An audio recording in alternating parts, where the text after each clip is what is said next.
Come in. You may, but you're on Facebook Live.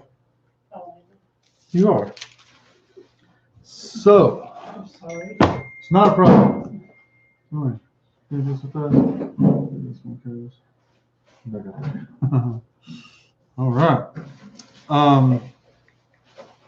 So, I want to check in real quick with everybody. It's wow.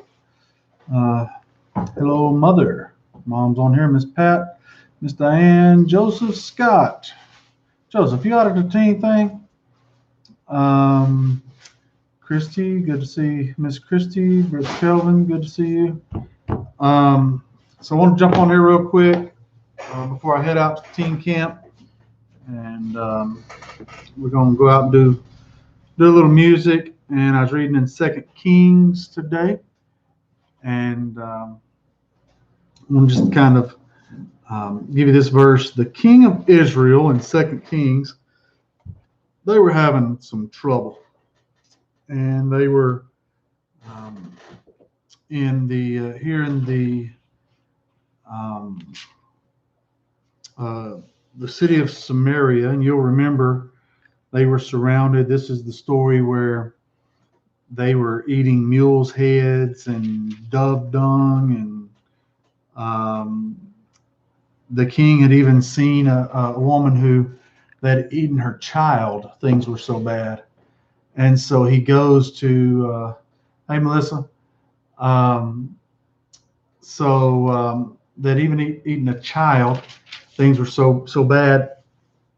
And so in 2 Kings chapter number 6, verse number 33, Bible says, while he talked with him, behold, the messenger, this is from the king, came down and said to Elisha, behold, this evil is of the Lord.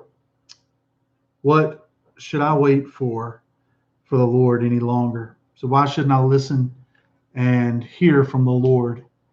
Why should I wait to hear from God any longer? Man, that's a good question. Why did he wait that long to hear from God? There's just something to be said about hearing from the Lord. Hey, KK, good to see you this evening. And I want to just kind of put this bug in your ear this evening about the word of the Lord and listening to the Lord. In 2 Kings, you have Elisha, now the prophet, and people going to him to hear from the Lord. And I want to encourage you, good to see the McCains on here this evening. In your life, I just want to emphasize before I get out to the teen event, the importance of you hearing from the Lord. All through 2 Kings, you hear people, for example, Jehoshaphat and the king of Israel, Jehoshaphat being the king of Judah. The king of Israel said, would you go out to battle with me to Moab? And Jehoshaphat said, I will, but first I want to hear what God has to say about it.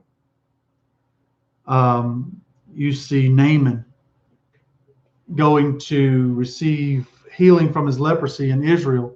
And the king of Israel said, this guy, man, they're trying to find a reason to have war with me. He's asking me to heal him of his leprosy. And Elisha says, hey, send him to me, and I'll tell him what God has to say about it. I don't care if you're Naaman the leper, if you're Jehoshaphat, the king, here the king of Israel. What you and I need is to hear from the Lord. And what are we talking about when we're talking about hearing from the Lord? I've had this conversation with about 3 people today.